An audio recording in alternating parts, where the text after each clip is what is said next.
It's now time for the Mike Wagner Show, powered by Sonic Web Studios. Visit online at sonicwebstudios.com for all your needs. The Mike Wagner Show can be heard on Spreaker, Spotify, iHeartRadio, YouTube, iTunes, Anchor FM, Radio Public, and the MikeWagnerShow.com. Mike brings you great guests and interesting people from all across the globe. So sit back, relax, and enjoy another great episode of the Mike Wagner Show.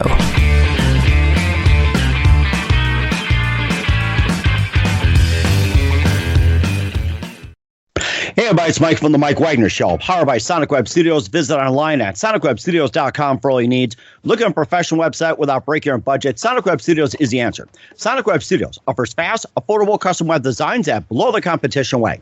Call today at 1-800-303-3960. That's 1-800-303-3960. Or email to support@sonicwebstudios.com. Mention the Mike Wagner Show. Get 10% off your first order. Sonic Web Studios. Take your image to the next level.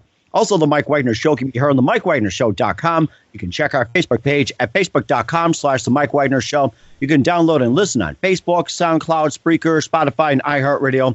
Also on Anchor FM, Radio Public, iTunes, Google Play, Apple, Stitcher, Deezer, and more. Take the Mike Wagner Show with you on any mobile device. Subscribe to the Mike Wagner Show on the YouTube channel. Also follow the Mike Wagner Show on Instagram and Twitter today.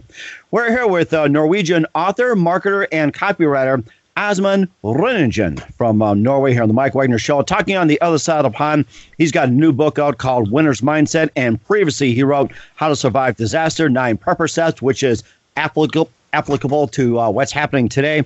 Also, the 7-Figure Copywriting Handbook, the Real Estate Sales Letters, and more.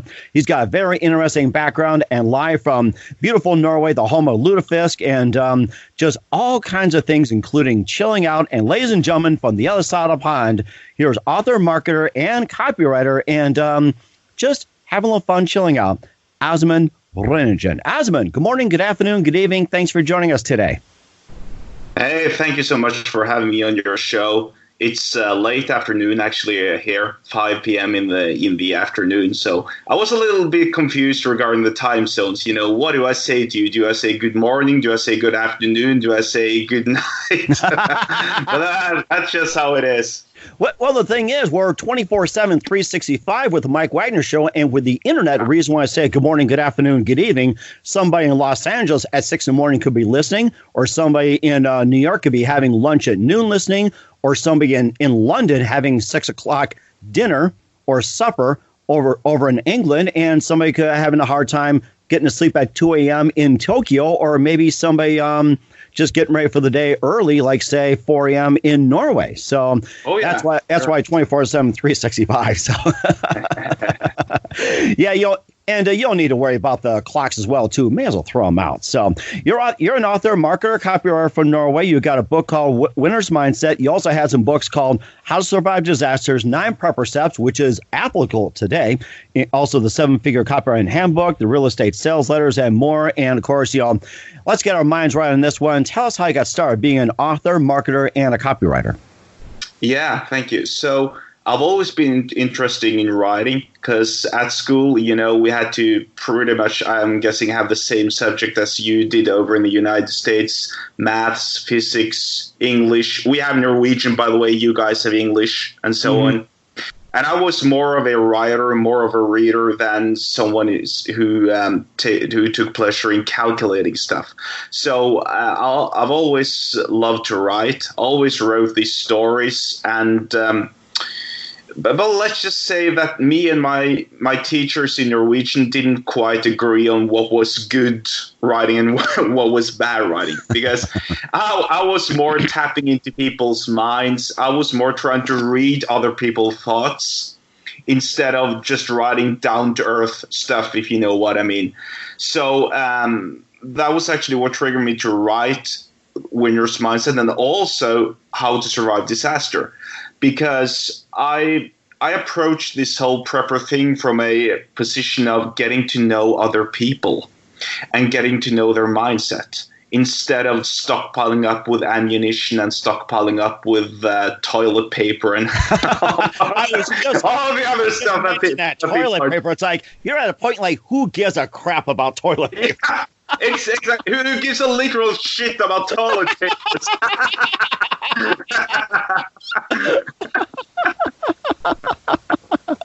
Yes, you can stop the toilet paper now, or the penalty is give us some. Yeah, exactly. I mean, it's so funny because it's happened here in Norway too. You know, literally on the same day that they announced the lockdown and the possible curfews regarding to the COVID-19, people starting stockpiling toilet paper like crazy, and you know, all sorts of other foods and beverages. I mean, it's just crazy. They think that because of the virus, we're getting a food shortage, which is not true, at least not for the time being. So yeah, I think it's a mindset issue, but that again goes back to actually knowing someone and just being friends with someone. Because here's the thing: I grew up being bullied. I was bullied for 11 years at school and in high school, and I know how it is to be alone. So I actually wrote the Winner's Mindset and the Real Purpose Secret, the How to Survive Disaster ebooks, in order to teach people the importance of knowing other people and to have a good relationship with your neighbors and so on. Because I see that as a more important issue right now than, for example, stockpiling up with toilet paper and ammunition and all of that stuff. Mm-hmm. And I see there are loads and loads of other prepper groups out there who maintain the focus of stockpiling ammunition, you know, preparing to shoot down the masses of people who they fear want to invade and loot their homes and so on. And I just think that that's the wrong way to approach this whole thing. Mm-hmm. I focus more on genuine relationships with other people. So that's where I'm coming from. Mm-hmm. And what's your basis for the disagreement of stockpiling in Norway, say, compared to other countries, including the United States? Excuse me, what's that again? Oh, okay. What is the disagreements you have when it comes to stockpiling, especially in Norway? It's like, you know, what's like the big difference, you know, with why you think stockpiling is bad, like in your country, compared to others where they think it's necessary. And if it's like, you know, if you do tend to stockpile, it's like, what limits should there be when it comes to stockpiling, not going overboard, like, say, you know, one of this, one of that, instead of like, you know, 50 of this or 50 of that? Yeah, sure. So I think that most people have a understanding of what is acceptable or not. And there's nothing wrong in and of itself to stockpile, as long as you don't take, 50 packs of toilet paper at once. But instead you buy, let's say, you buy one extra pack of toilet paper every single month or something like that, so that you have, you have a spare stockpile for when things get tough. But you don't go into the store and you kind of loot it all at once. Mm-hmm. And especially not while others are doing it. Now, I'm actually one of those who have been stockpiling, but I've been stockpiling gradually. I've been stockpiling for years. And I stockpile, like, instead of buying one pack of toilet paper, I'm buying 2 packs. Instead of buying 1 pack of toothpaste, I buy 2 packs and so on. You know what I mean? So that I have a storage of all the essential items in case things get really dire. So, and then you have the media, then you have all the politicians who actually publicly go out and say that you can't stockpile. And what happens if a politician goes out and says you can't stockpile? Well, people are doing exactly that. It's like telling a child, no, you can't do that. I mean, So in other words, it's pretty much like reverse psychology, where it's like most politicians, they say, no, you can't stockpile, but here they are, they get 50 things of toilet paper for themselves and then just pass it on to their cronies. Yeah, exactly. And, I don't know what Trump has done in the United States, but in Norway, the prime minister went publicly and said, don't stockpile. I mean, come on. and here you are in live media. It's like, they got like 50 packs of toilet paper and 50 bottles of vodka or whatever it is, and stored inside. Yeah. Someone took like a hidden camera in there. But then the whole basis on the stockpiling thing, and say you buy one thing of toothpaste, you buy 2, and the same thing with food. Let's say you buy a pound of hamburger meat, you buy 2 pounds, or say a bundle of bananas, you get 2 bundles. So it's like you basically just double up on normally what you consume for a single person or a household or a large family. Yeah, exactly. And you do that progressively from day 0 or from day 1 that you apply this mindset. So I've been doing this for a long time. I have, like I said, I have a storage of what I consider essential items: toilet paper, toothpaste, some boxed and canned foods, meat, and other beverages. Mm-hmm. And I don't think there's anything wrong with that in and of itself, because there are, at least in Norway, and I would assume in the United States as well, there are enough items for everyone as long as people don't, rush into all the stores and buy everything at once. Mm. But if everybody bought like 2 packs instead of 1 every single day, then people would actually have a spare storage of these items, and you wouldn't have the need to, loot the stores and behave like maniacs. Mm-hmm. And now you guys are curfew in Norway as we speak at this time. There's like certain areas that have curfew in the United States where some stores shut down at 8:30 or reopen at 6. Do you guys have a similar curfew when it comes to stores in Norway? Yeah, pretty much. Only it's not, I don't know, it's not enforced by law. It's just urged by the authorities not to.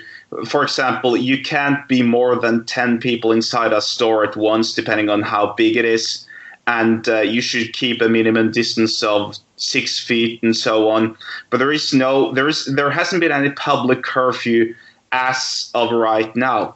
But the sole exception is in my local county, for instance. If you leave the county, then you're getting quarantined once you return. So that's a bit of a headache for a lot of people, especially those who commute and so on. And also, of course, for those who live outside the country and to work here as seasonal workers and so on. So it's it's making things a little bit difficult, to say the least. But that's just how it is. Right. We'll also talk about the rest of the prepper steps as well, too. But first, listen to the Mike Wagner Show at the MikeWagnerShow.com, powered by Sonic Web Studios. Visit online at SonicWebStudios.com for all your needs. Look at a professional website without breaking your budget. Sonic Web Studios is the answer. Sonic Web Studios offers fast, affordable custom web designs at below the competition way. Call today at 1-800-303-3960. That's 1-800-303-3960. Or email to support@SonicWebStudios.com. Mention the Mike Wagner Show. Get 10% off your first order. Sonic Web Studios. Take your image to the next level. Also, the Mike Wagner Show can be heard on the MikeWagnerShow.com. You can check our Facebook page at Facebook.com/The Mike Wagner Show. You can download and listen on Facebook, SoundCloud, Spreaker, Spotify, and iHeartRadio. Also on Anchor FM, Radio Public, iTunes, Google Play, Apple, and more. Take the Mike Wagner Show with you on any mobile device. Subscribe to the Mike Wagner Show on the YouTube channel. Also follow the Mike Wagner Show on Instagram and Twitter today. And we encourage you not to hoard any of these items as well. We're here with Norwegian's Asmund Ryningen, author, marketer, and copywriter here on the Mike Wagner Show. He has a new book called Winner's Mindset. We've been talking about how to survive disaster, since this is a rather appropriate time. We talk about one of the prepper steps as well, too, and give us some more of the prepper steps as well, too. And, besides the stockpiling and how to do it gradually, what are some of the other methods you could prepare? Yeah, so in my ebook, I've actually listed a set of 9 steps that I personally would recommend that everyone follow. And I draw a lot of criticism from my fellow preppers and from the overall prepper community, which is fine. I mean, we all have to disagree on something. Now, I've written it very consciously, and I've started by assuming or by saying that you shouldn't tell anyone you don't trust that you're prepping. That's step 1. Very and the reason obvious. for that, yeah, exactly, very obvious, especially during these times. Because, I might sound like a doomsday conspiracy theorist, but what happens if you advertise to the world that you have loads and loads of toilet paper and vodka and other essential items, and there's loads of people who don't have? I mean, on one side, it's immoral not to share, obviously, but you yourself can't save the world. We all have to take care of ourselves eventually. You yourself come first. I myself come first. So that is why I consider it the most important to prep in hiding, to don't reveal it to the rest of the world. And I don't understand those who would claim otherwise. And most importantly, don't reveal it to your neighbors as well, too. And you could share once in a while, but don't go overboard. Exactly, and you need to know whom it is that you're sharing it with. Can you trust this person? Like I said, could you lend your neighbor your lawnmower and get it back intact? If you could, then that's a good sign. Could you trust your neighbor to get your mail while you're gone on a vacation? Or could you actually trust your neighbor with the keys to your house? That's another very good tell. If you couldn't do that, then I wouldn't have, said like, hey, just so you know, I'm prepping, but don't tell anyone. Right, exactly. I think that's more common sense, and that's what's lacking in a lot of the world these days, not just the U.S. or Norway, but just all over the world, just lacking common sense. Yeah, it is. And especially with the advent of social media and the urge to share and to get likes and, positive comments and feedback and all of that, is a lot of people, they take pictures of their storages, of their stockpiled ammunitions, of their toilet papers, and of their kind of like bunkers and hidden storages and all of that. And, why do you want to do that? You're drawing the negative kind of attention. Because during a crisis, people are going to flock to you. And what if you have children? What if if you're a husband, if you're a father, you have a wife and you have 3 children and they're all, 2, 5, and 8 years old, and you have a bunch of strangers who want to raid and loot your home because you have spare items that they need. That's not a very pleasant situation to be in. Mm-hmm. Right, exactly. And of course, talking about stockpile, what's the limit on perishable foods when it comes to stockpiling?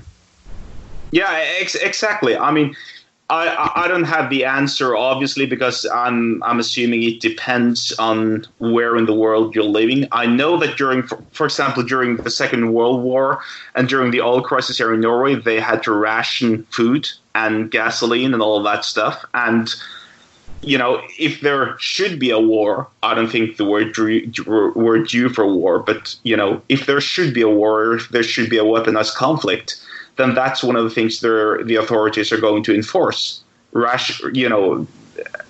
Exerting ration on how much things you can have. Mm-hmm. And what about storage of gasoline and oil, fuel, and other petroleum products? What's a guideline to prepping when it comes to gas? Is it wise to have like a spare area to store gasoline or other fuel, or do you just simply plan ahead to say fill your fuel tank? It's like there's safety involved when it comes to petroleum. Yeah, it is.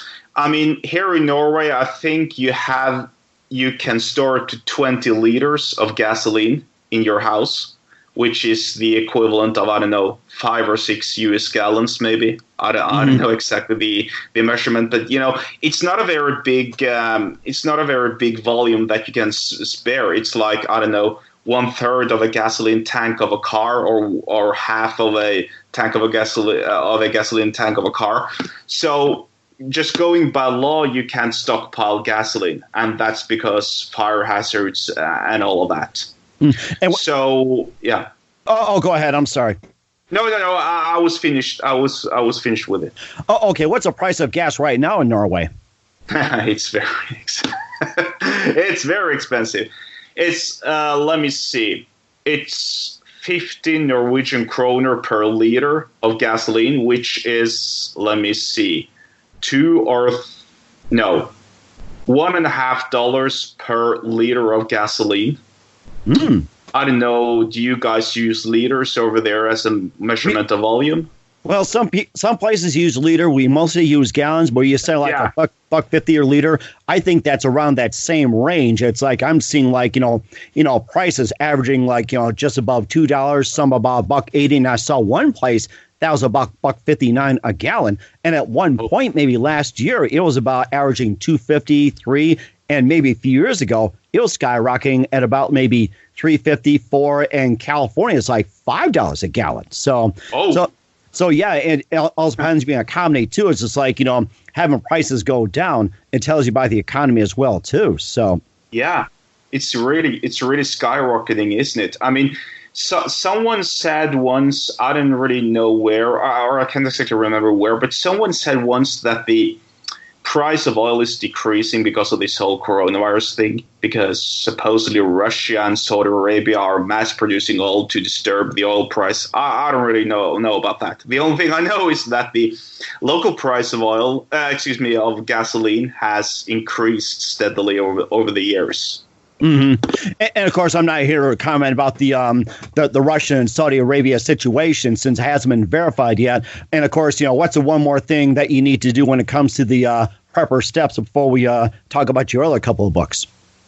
Yeah. So, like I said, that step one was to not tell anyone, and step two is, it might be a little bit contradicting, but I maintain the notion that you should build a community, a team or a network of people you trust and who trust you when it comes to prepping.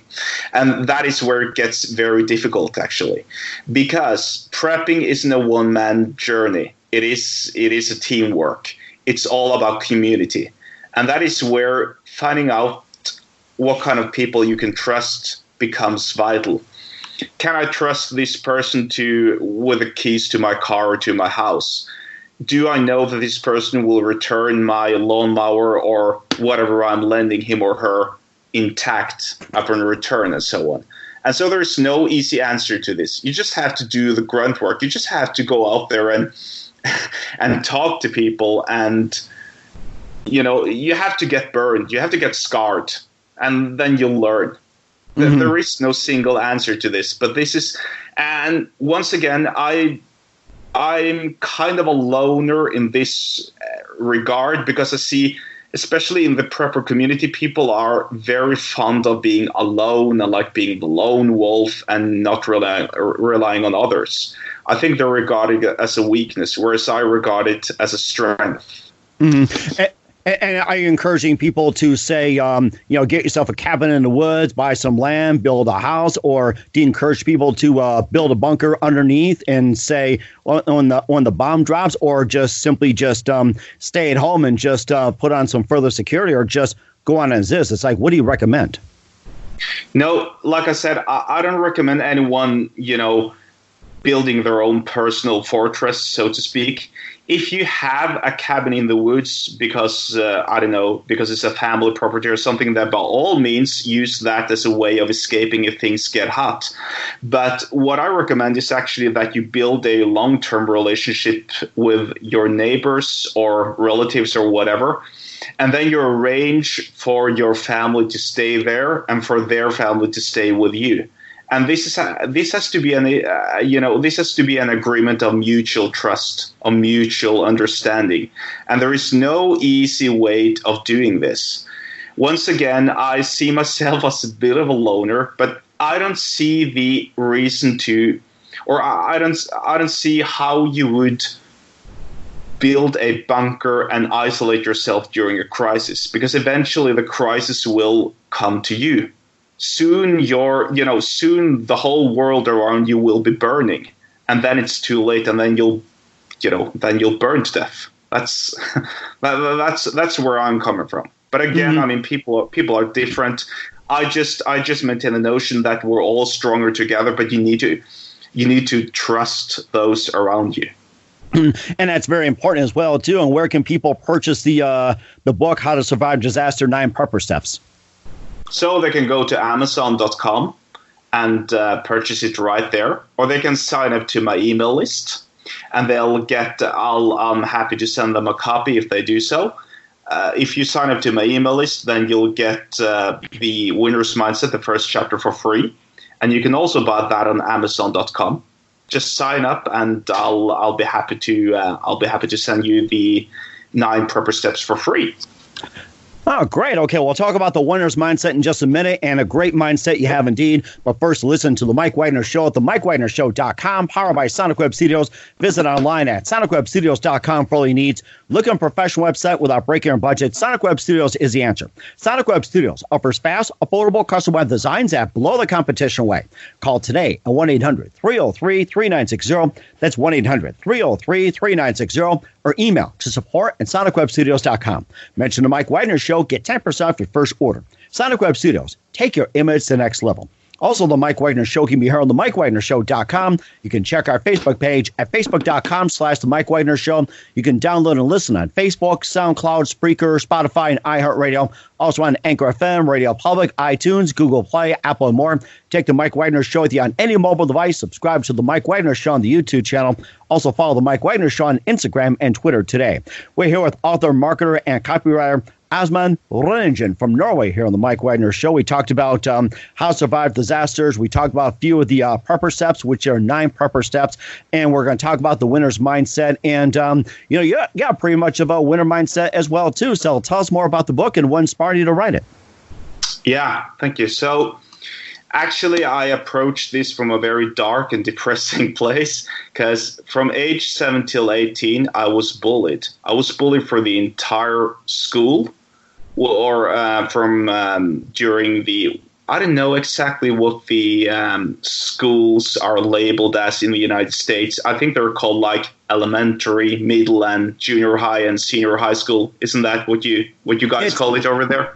It's somewhere around there. There's preschool, which used to be nursery school. Then you have kindergarten. Then you got grade school, middle school, junior high, high school. After graduating high school, then you go on to college, and then you go to work. You just further your studies. So that's how the system is.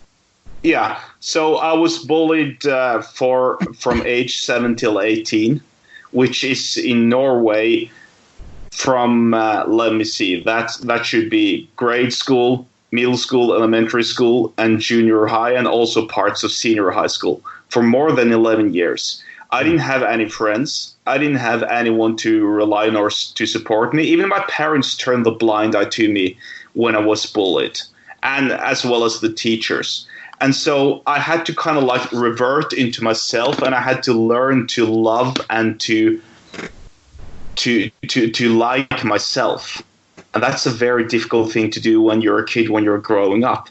And that was what inspired me actually to write The Winner's Mindset, because I consider myself a winner for actually having endured those 11 years of bullying and resistance and adversity. And I want to share that with the rest of the world. And I think it's especially important during these times that we're now in, especially with the COVID-19, because I don't know how things are in the United States, but I see a lot of people here in Norway, they're getting very depressed. They're getting very moody because they have to stay inside.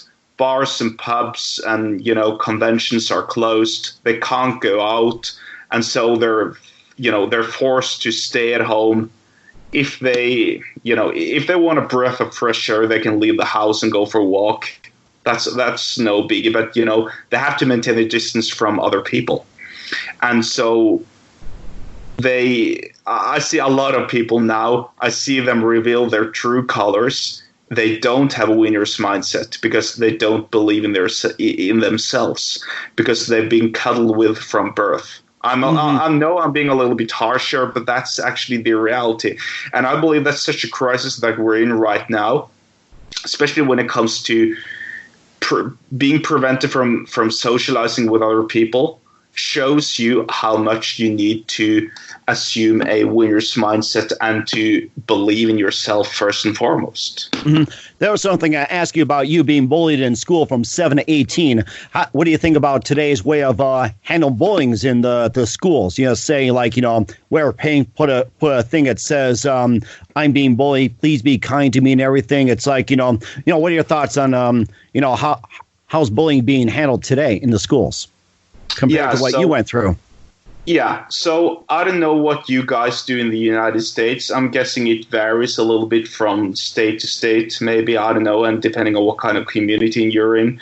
In Norway, they're doing a very poor job, and they used to do it as well when I grew up. What I see now is that there's loads of celebrities in Norway who endorse people who are getting bullied, which is, I think it's great. I think that's what a celebrity should be using his or her status for, and reach of influence. But they're not teaching the kids to stand up for themselves. I was told by my father and by my mother to turn the other cheek. with respect to the Bible and all of that. But that only works for so long. There comes a time when you have to lay down boundaries for what is acceptable and what is not. And I actually maintain the notion and the idea that if things don't work anymore, and if people don't stop bullying you, then you have to you have to man up and punch the bully in the face. Literally. Right. That was a thing they did back in the old days as well, too. It's like if you can only handle so much, but then they invade your space. It's like, I usually tell people that if a person strikes you, that's like invasion of space. You have a right to strike back. But a lot of people don't take it that way. And it's like you strike back, you get in trouble. And people don't realize that you invade their space first. So you got a right to say, hey, I've got a space to protect. So it's like, don't you invade it. Is that part of the tactic you use in the winner's mindset? Like say that someone strikes you, you have a right to strike back? Yes, of course it is. I mean, okay, good. But it's all under context. If you have misbehaved and if you have run your mouth and you've told them some stuff and they hit you back, then obviously you deserve that right. But if they go on and they're mean to you and they abuse you verbally and physically and they start hitting you, then yes, I believe that you have the right to punch back. But that all it depends on context. I'm not saying that if you're going out to a restaurant or to a pub or something or to a bar and there is some maniac who's had a few too many and wants to fight you, I'm not saying that it's wise to punch back. I mean, in that regard, you'd be wiser to call for security or to call the cops, obviously.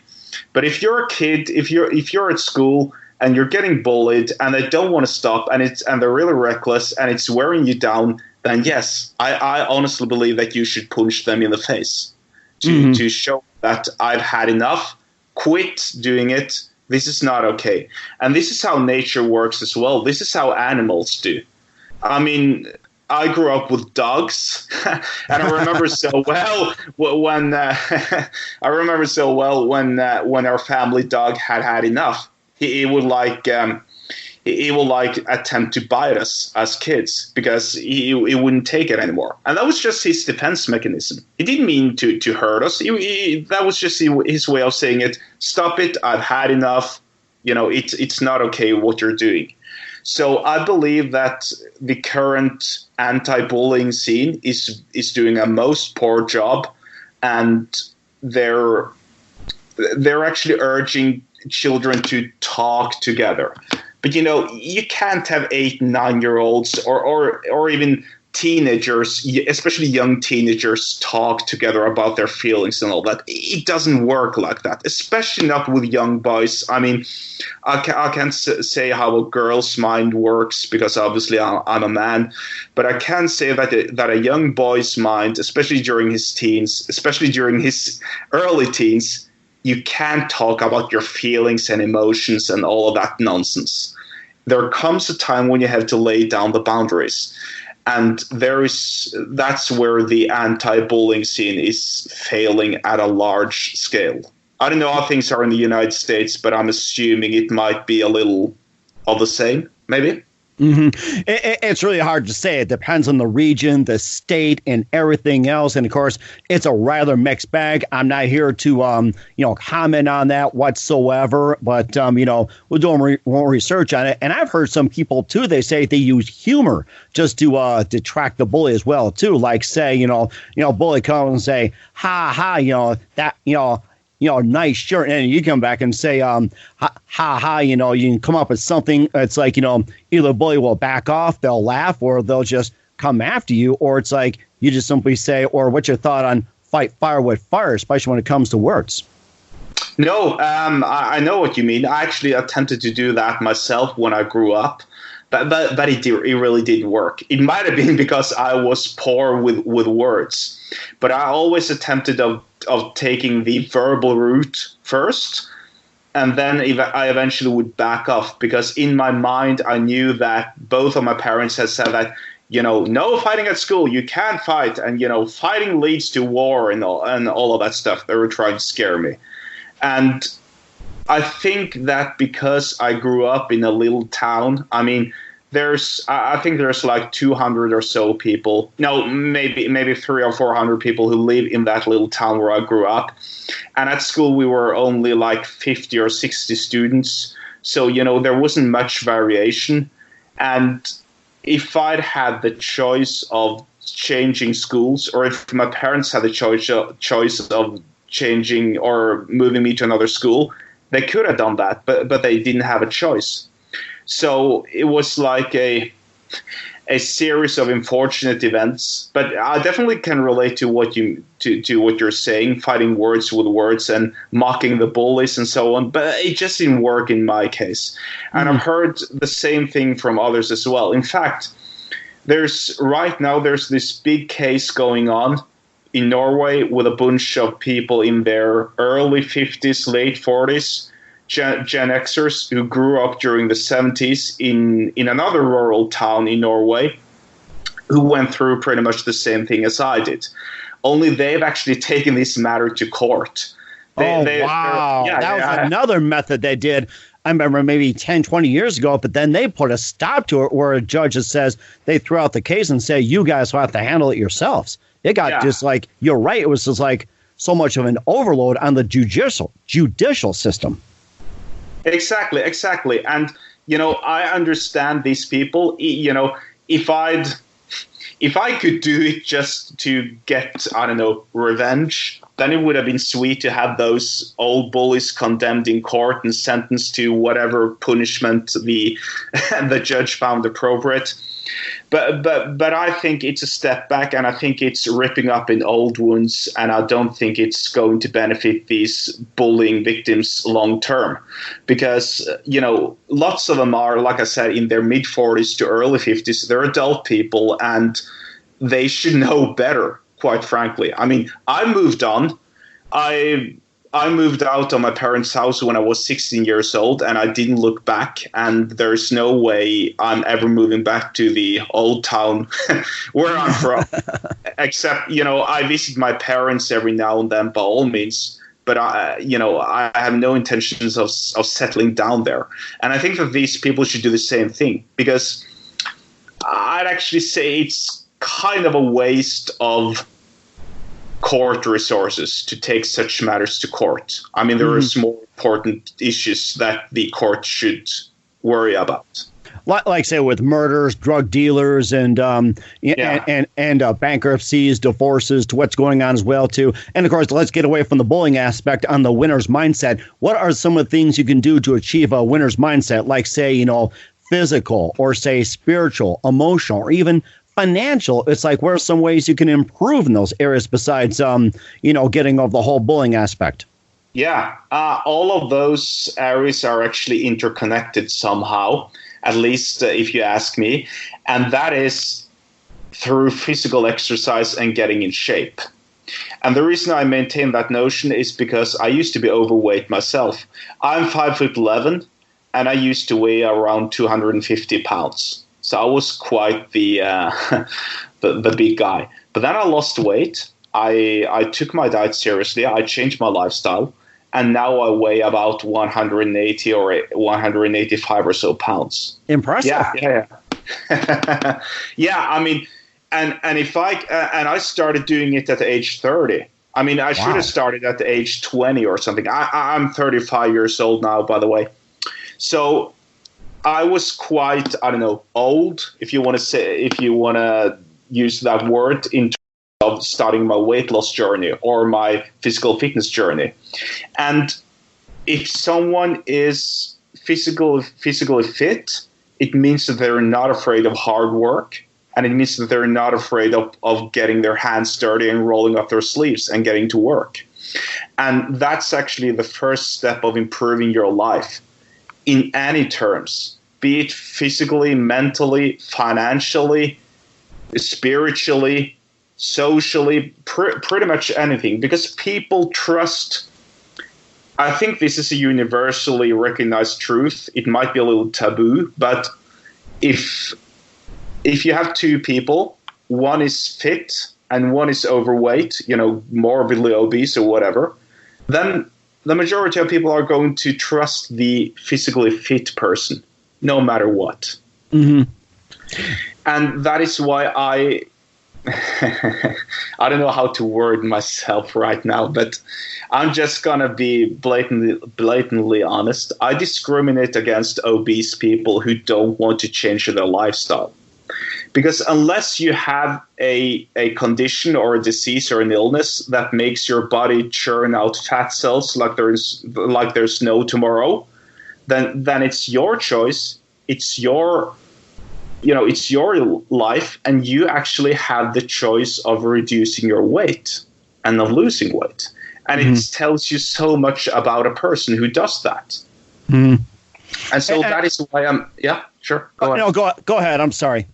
Yeah, I was just finished. I was just going to say that because of that, it means that if you're overweight and you start losing weight and you start becoming physically fit, it means that you actually have done some hard work and you're not afraid of getting your hands dirty. You're not afraid of putting in the work to improve your life. And that is where it starts. And I think that's very important, too. You want to become a marketer and copywriter as well, too. And how did you get involved with marketing and copywriting?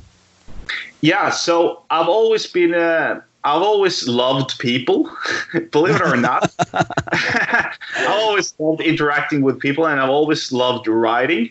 So that was kind of like the ideal work or the ideal, occupation, if you want to consider it that. To me, was to write in order to persuade someone to buy or to sell something. So I just love that. And I love interacting with people around the world. You and me now are interacting, even though we're on the opposite side of the world, so to speak. But by the miracle of the internet, we actually get to talk together, which I think is great. Yes. Hallelujah. Yeah. Yeah, it's funny, too, that you talked about your love for people, but then you're bully. You're like, hi, nice to meet you. Bam. Let's talk about what we do. Yeah, that's a new way of getting rid of bullying. Hi, nice to meet you. Pow. What can I do for you? But actually, that illustrates another point that I wanted to get to, was to actually start to fight. And I don't mean fighting on the street. I mean, go to a boxing gym, go to an MMA gym, and learn to fight a little bit, because you never know. And I'm not saying that you should get involved in fights. I'm saying that you should avoid getting involved in fights. But if disaster is there, if you have to defend your family, then, one punch is all it takes. And that is something that will toughen you up, especially mentally. Because it wears you down mentally, getting punched in the face all the time when you're sparring. Trust me, I've done that so many times. Oh, yeah. And I think the way you're going, you should be a boxer as well, too, just like Rocky in the United States or Dolph Lundgren on the other side of the pond. Yeah, especially. Yeah. And, I don't know. I think that in the United States, boxing has a more cleaner reputation. In Norway, it's not so clean yet. I mean, the ban on professional boxing was lifted only 6 years ago here in Norway. So it's been legal to arrange boxing fights here in Norway for 6 years, and that's that's quite insane if you ask me. And I'm sure maybe they take a cue from the United States as well too, and fight properly. But with you being a marketer now, did you have to learn by yourself how to be a marketer and copywriter, or did you go to school for that, or did you have to take courses, go through teachers, or did you work for a company that was in marketing? No, actually, I had to take some courses. I mean, I think it's safe to say it was a combination of teaching it or learning by doing, and also by taking some courses. Because no matter how interested and how good you are at something, you can always benefit from taking another course. So that is why I recommend anyone who wants to become a writer, anyone who wants to become a marketer or a copywriter, take a course. It's worth the money, and apply what you learn. Especially the last part. Apply what you learn, because there's so many people who don't do that. And it's very important, too. Let's talk about your other two books before we wrap up here. We would like to have you back on soon. You wrote the 7-Figure Copywriting Handbook and the Real Estate Sales Letters. And tell us quickly about those two books. Yeah. So the seven-figure copywriting handbook, that was pretty much just a sample ebook I wrote with ideas that I consider important if you wanted to make a lot of money. But there was a slight error because I think I came across as someone who'd written copy for, that raked in millions of dollars. Obviously, I haven't done that yet, but it was more the notion. This is what you should do. This is my understanding of what it is. And this is what is important if you want to write copy that sells a lot. And so I studied a lot of the copywriting greats, and I just kind of like mimicked their way of writing sales letters. And so when it comes to the real estate sales letters, I took a different turn than most real estate copywriters, because instead of writing about the property and how it looks and all of that, I wrote more about the importance of owning real estate and renting and making money out of it. Mm-hmm. And how it would benefit your family if you, for example, had lots and lots of real estate and you could rake in some passive income through that. Mm-hmm. That's amazing too. And have you actually worked for a real estate agency or an ad agency? No. These are just, I forgot to say that. Those two books you mentioned, those are just sample ebooks with the idea that I maintain for how things should be written. But I have no affiliation, or I haven't worked for any real estate company at all. Mm-hmm. So I think it's important to put it out there. I in hindsight, I perhaps should have put a little disclaimer saying that this is just my opinion, this is just my view on the world, but whatever. Mm. But of course, I think you'd be really good at as well too, and that's something you could probably take up as well too during the COVID-19 virus. It's like staying at home, study up, and I think it'd be great too. And love to have you talk more about it as time goes on later in 2020 and beyond. And there was just a couple of things here with Asmund, the author, marketer, and copywriter on the Mike Wagner Show with Winner's Mindset, How to Survive Disaster, the 9 proper steps, and more. And also just a couple of things. And who are your favorite writers growing up? So my favorite writers were actually a bunch of Norwegian guys. I don't know if how many Norwegian authors you know, but one of them is Knut Hamsun. He wrote books about Norwegian agriculture during the early 1900s. Uh-huh. And I related very well with that because I grew up on the countryside, and when I was isolated, when I was bullied, I found pleasure in reading those books because they were so vivid. He was such a great user of word pictures. And also, of course, Dan Kennedy. I don't know if you heard about him. He's an American marketer. He's one of the very best. He's one of my all-time favorites as well. But like I said, when I grew up, it was Knut Hamsun, a Norwegian author. He's my number one favorite. Mm-hmm. That's amazing too. Who's the biggest influence in your career? So my biggest influence in my career has to be a guy named Ben Settle. He's a copywriter and a publisher from the United States. I think he lives in Oregon. And he's just kind of like changed my whole view on the publishing, copywriting, issuing thing. And he's constantly in my mind all the time. So yeah, I credit lots of my work to Ben Settle. That's fantastic. I'll check out some of his books. And what's the best advice you give to anybody at this point? So my best advice is to just start getting physically fit, because it all starts with you getting physically fit. Start doing some push-ups, start doing some sit-ups, start doing some burpees right now inside your living room or in your bedroom or wherever, if your gym is closed, and just get in shape, because that's where it all starts. And I think that's important too. And what are your upcoming plans for 2020? Any books we'll be expecting later on in 2020 and beyond? Yeah. I'm currently involved in a couple of new books that I'm writing, and I plan to publish those later during the fall, maybe. I don't exactly know, and that's pretty much where I'm at this moment, is to write more books and to issue and to release them, and they'll be available on Amazon.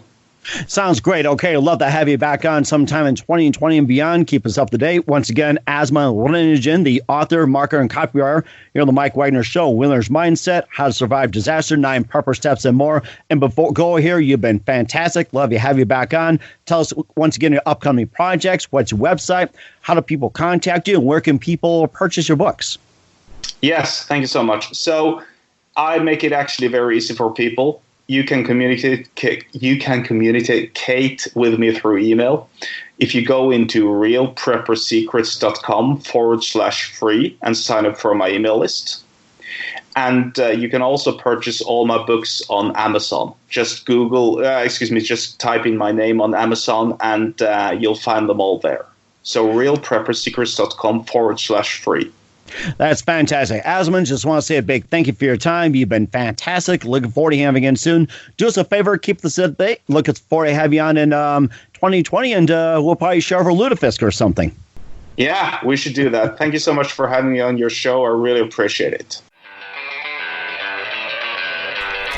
Thanks for listening to the Mike Wagner Show, powered by Sonic Web Studios. Visit online at sonicwebstudios.com for all your needs. The Mike Wagner Show can be heard on Spreaker, Spotify, iHeartRadio, iTunes, YouTube, Anchor FM, Radio Public, and themikewagnershow.com. Please support our program with your donations at themikewagnershow.com. Join us again next time for another great episode of The Mike Wagner Show.